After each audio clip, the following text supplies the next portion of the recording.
Friends, मैं निखिल आपके समक्ष आज पैनल चर्चा का ये दूसरा वीडियो लेकर आया हूँ। देखिए,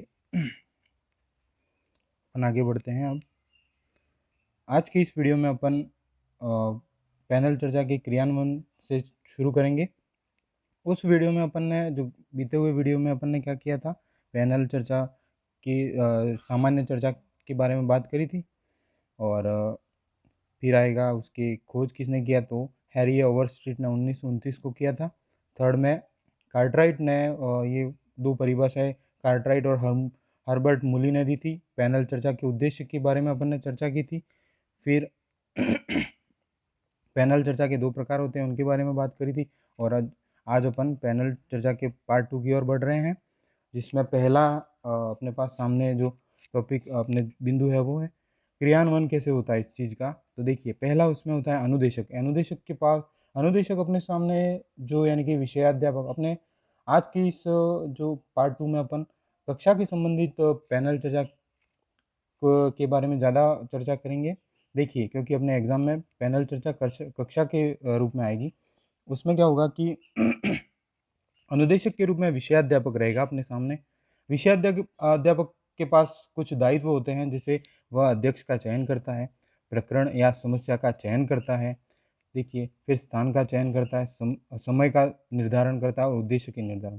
देखिए, सबसे ज़्यादा इसके पास में अनुदेशक के पास में क्या होते हैं, दायित्व होते हैं। सबसे पहले तो वो अध्यक्ष यानी एक वरिष्ठ अध्यक्ष होना चाहिए। सबसे मुख्य बात, वो उसके चयन में ये मुख्य बिंदु रखेगा।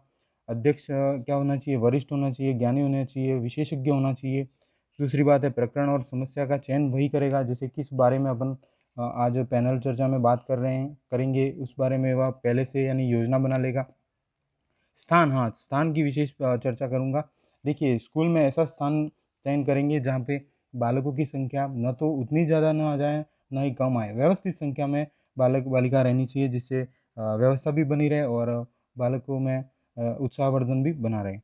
देखिए, चौथे पॉइंट की ओर बात करते हैं, समय का निर्धारण। तो समय फिक्स होना चाहिए, 60 से 80 मिनट तक के ये कार्यक्रम चलता है। इससे ज़्यादा होने पर बालकों में अरुचि बढ़ जाएगी, अमनोवैज्ञानिक कहलाने लगेगा। और उद्देश्य का निर्धारण, इस चर्चा के क्या उद्देश्य होने चाहिए वह निर्धारण कौन करेगा, तो अनुदेशक करेगा। अब पॉइंट 2 पे बात करते हैं, अध्यक्ष कैसा होना चाहिए इस पैनल चर्चा का। तो अध्यक्ष क्या होना चाहिए, संचालन का कार्य करने वाला अध्यक्ष होना चाहिए। इस पूरे पैनल चर्चा का संचालन कौन करेगा, तो अध्यक्ष करेगा। निर्देश देने का कार्य कौन करेगा, तो अध्यक्ष करेगा। अब अध्यक्ष में यानी उसमें कुछ गुण होने चाहिए अध्यक्ष में, जो है ना, सदस्यों के नेतृत्व का वरिष्ठ होना चाहिए अध्यक्ष एक तो। दूसरा, विषय का ज्ञाता होना चाहिए। इन सब जो पैनल में बैठे हुए समूह के सदस्य हैं उनका नेतृत्व वही करना चाहिए। और सबसे मुख्य बात, वह वरिष्ठ भी होना चाहिए और विशेषज्ञ होना चाहिए। विशेष उसकी क्या कहते हैं, योग्यता होनी चाहिए, जिससे कि वह अपने लास्ट में निर्णय लेने का कार्य करता है, वो अध्यक्ष लेता है।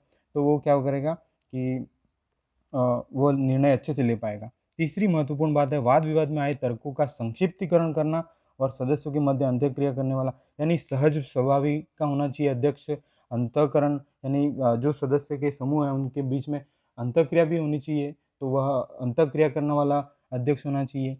साथ ही तर्कों का संक्षिप्तीकरण करने का कार्य अध्यक्ष करता है। अब तीसरे पॉइंट पे आते हैं, विशेषज्ञ या समूह के सदस्य जो जो अपन ने चुन के लाए हैं, तो वह सब कैसे होने चाहिए। एक तो अगर इसमें संख्या की बात करते हैं तो 4 से 8 सदस्य होते हैं। इससे ज़्यादा होने पर क्या होगी, देखिए, संख्या अधिक नहीं होनी चाहिए इन सब की। क्यों? क्योंकि संख्या अधिक होने पर चर्चा अधिक हो जाएगी। चर्चा अधिक हो जाएगी तो छात्र में अरुचि हो जाएगी, टाइम का मिसमैनेजमेंट हो जाएगा। फिर लंबा हो जाने के बाद में अव्यवस्था बढ़ जाएगी, अनुशासनहीनता हो जाएगी। विशेषज्ञ कैसे होने चाहिए, सभी विषय के विशेषज्ञ कैसे होने चाहिए, तो इनकी प्रकृति शांत होनी चाहिए। कई कबार अपन ने टीवियों में देखा है, जैसे आज तक है ये सब है, तो वहाँ पर वो लड़ जाते हैं अपने आप आपसी यानी वाद विवाद में ही। तो ऐसे नहीं होने चाहिए, दूसरे के विचारों का आदर करने वाले होने चाहिए। ये जो विशेषज्ञ अपन चुनते हैं, जो अनुदेशक चुनता है, वो कैसे होने चाहिए, शांत प्रवृत्ति के होने चाहिए। चौथे पॉइंट पे आते हैं, शिक्षार्थी या दर्शक। देखिए, शिक्षार्थी क्या करेंगे, अधिक प्रश्न होंगे वहाँ पे। शिक्षार्थी उन चर्चा के बाद में ये प्रश्न किए जाते हैं, अधिक प्रश्न करेंगे, जिससे क्या होगी भाई, जितने प्रश्न करेंगे तो थकान कम होगी, लगेगी उनको, नहीं तो बोरियत सी होगी, एक ही तरफ से चर्चा होगी तो ये दूसरा पॉइंट, कम थकान होगी। शिक्षार्थी प्रश्न पूछेंगे, ठीक है, अलग अलग जो कॉन्सेप्ट क्लियर नहीं है जिनके, तो वो प्रश्न पूछेंगे यहाँ पे आके। अब देखिए पैनल चर्चा के सैद्धांतिक आधार क्या क्या है, तो ये देख लेंगे अपन। सैद्धांतिक आधार की बात करें तो यह बालकों के मौलिक चिंतन की के यानी वृद्धि का अवसर प्रदान करता है, मौलिक चिंतन करने का यानी अवसर प्रदान करता है। देखिए वे सभी जो पैनल में बैठे हुए महापुरुष, यानी कि कह सकते हैं आप उन्हें तो विशेषज्ञ कह सकते हैं, तो वो क्या कहते हैं, वो उनके अंदर एक खूबियाँ रहती है अलग अलग, जैसे कि किसी के विशेषज्ञ, किसी विषय वस्तु या विषय में विशेषज्ञ होने के कारण से उनमें क्या होगी कि कुछ ऐसी चर्चा होगी जहाँ से बालकों में मौलिक चिंतन उत्पन्न होगा, यानी कि अवसर होगा, अवसर प्रदान किए जाते हैं इससे। सेकेंड चीज़ क्या होगी, उच्च स्तरीय मानसिक विकास होगा। अब बालकों में ऐसी बातें तो कक्षा कक्ष में सुनने तो नहीं मिलती, लेकिन ऐसे विशेषज्ञों के सामने जब वे बैठेंगे तो उनके अंदर भी ऐसे ये बातें उनके जहन में उतरेंगी, तो क्या होगा, जिससे कि उनकी मानसिक विकास होगा, उच्च स्तरीय को मानसिक विकास होगा। चिंतन मनन तर्क पर आधारित पैनल चर्चा देखो उसमें बालकों में क्या होगा, जिससे कि चिंतन और मनन और तर्क आधारित ज़्यादा प्रसार होगा, उनके चिंतन मनन में प्रसार होगा, तर्क में प्रसार होगा। तो ये पैनल चर्चा इस टाइप की होनी चाहिए, जिसमें अब चौथे पॉइंट पे आते हैं अपन, मनोवैज्ञानिक सिद्धांत पे आधार पर पैनल चर्चा कैसी होनी चाहिए, मनोवैज्ञानिक सिद्धांत पे होनी चाहिए कि देखिए उसमें ज़्यादा टाइम भी नहीं लगना चाहिए, बोरियत नहीं फील होनी चाहिए बालकों को, और जितना भी अपन योजना से कार्य करते हैं वो पूर्ण समय में, एक निश्चित समय यानी कि निर्धारित समय में पूरा हो जाना चाहिए। और उससे आगे बढ़ते हैं अपन प्रजातांत्रिक सिद्धांत पे। इसमें क्या होता है, इस चर्चा में सब यानी कि जन समूह की समस्याओं को लेकर भी बात करते हैं कभी कभी, तो और शैक्षिक जैसे क्या कहते हैं, अपने पर्यावरण की बात करें तो अपन विद्यालय में बात करते हैं, तो उसमें क्या है कि सभी बालकों की जो समस्या है उस पर काम करते हैं, तो यहाँ पर इस कारण से ये प्रजातांत्रिक सिद्धांत पर आधारित मानी जाती है। दोस्तों पैनल चर्चा की विशेषताओं के बारे में बात करेंगे अपन। बालकों में तर्क करने की शक्ति का विकास संभव होता है। देखिए इस पैनल चर्चा के माध्यम से जैसे विशेषज्ञ तर्क अपनाते हैं, उस टाइप से बालक भी अपने व्यवहार में तर्क अपनाने की कोशिश करेगा इसे इसे देखकर। सेकंड चीज़, समस्या समाधान की प्रवृत्ति। जैसे पैनल चर्चा में जो लोग चर्चा करके अपने निर्णय देते हैं, वैसे ही बालक भी अपने जो निजी समस्या समाधान करने में भी वह कुछ ऐसी चर्चा को देखकर वह भी अपनी समस्या को समाधान करने की प्रवृत्ति जागृत होगी उसमें भी।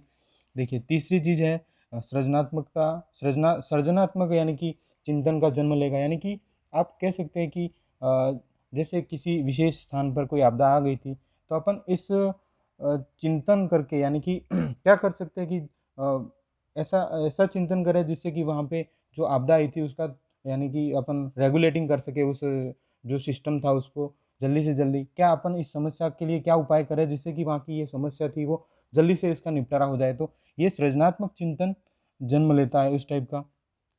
कम समय में अधिक ज्ञान हो पाएगा। देखिए ऐसी अगर चर्चा अपने सामने होगी ना, तो अपन कम समय में अधिक ज्ञान कर पाएंगे। आपने ये टेंडेंसी बहुत लोगों के से सुनी होगी कि अगर आप किसी टॉपिक को खुद पढ़ रहे हैं और आप डिस्कशन के साथ पढ़ते हो तो वो ज़्यादा समझ में आता है। ऐसी बात आपने कई बार सुनी होगी। शंका, अब पाँच छठा बिंदु है शंका समाधान की उत्तम विधि। कोई भी अपने शंका है तो वह अपने से वरिष्ठ जो भी बैठे हैं उनसे पूछेंगे, तो वो शंका ज़्यादा उत्तम विधि से यानी कि समाधान हो पाएगी। और यह इसका एक मेन बेनिफिट्स यही है कि पैनल चर्चा में शंकाओं का समाधान उत्तम विधि से होता है, यानी यह उत्तम विधि है उसके लिए। शंका का समाधान अगर करना है किसी चीज़ का तो आप पैनल चर्चा में बैठिए, आपके सभी शंकाओं का यानी समाधान होगा।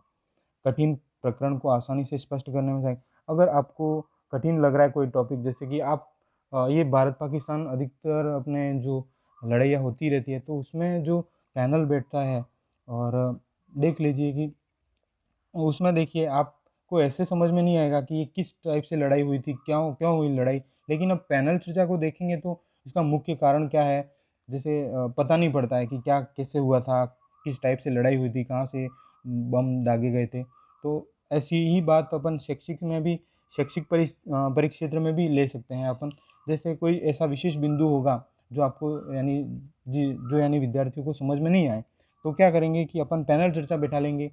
तो उसमें छात्र अपने अध्यापक यानी विषय विशेषज्ञ से पूछेंगे, जिससे क्या उनके जो भी ये अपने बिंदु होंगे वो क्या करेंगे, क्लियर कर लेंगे। पैनल चर्चा की सीमाएं देखें। सीमाएं में देखो, पहली सीमा है कभी कभी विवाद का कारण बन जाता है। जैसे पैनल चर्चा में जो सदस्य बैठे हैं वो आपसी लड़ाई कर लेते हैं। दूसरी बात है, छोटी कक्षा में उपयोगी नहीं है। छोटी कक्षा यानी कि आप कक्षा के संख्या पर बात नहीं कर रहे हैं, लेवल यानी कक्षा 1-2 के लिए यह उपयोगी नहीं है, क्योंकि उनके लिए समझ उत्पन्न होनी चाहिए वो, जिससे ये पैनल चर्चा समझ पाए। यह मुख्य रूप से 60 से 80 मिनट के कारण मिनट की होती है। तो उससे क्या होगा कि विद्यालय के जो समय है ना, समय चक्र उसको चेंज करना पड़ेगा। और चौथी बात है, यह ये जो इसमें जो पैनल चर्चा में जो समूह होंगे वो 2 भागों में बाँटने वाले होंगे कि एक तो उससे जो बात कर रहे हैं उसके यानी कि समर्थन में, और एक है उनके डिमेरिट्स यानी कि विरोधी कह सकते हैं आप उन्हें। तो उसके बारे में 2 ये पार्ट माने जाएँगे। एक होता है समर्थन करने वाला, दूसरा है विरोधी पार्ट। तो ये उसमें फिर अध्यक्ष उसके बीच का निर्णय देकर बात बताते हैं अपन को। तो दोस्तों इस प्रकार ये पैनल चर्चा कंप्लीट होती है। आशा करता हूँ आपको बहुत अच्छे से समझ में आई होगी। तो दोस्तों अगर पसंद आए वीडियो तो लाइक, शेयर और सब्सक्राइब ज़रूर करें और हमारा मोटिवेशन बढ़ाएँ। धन्यवाद।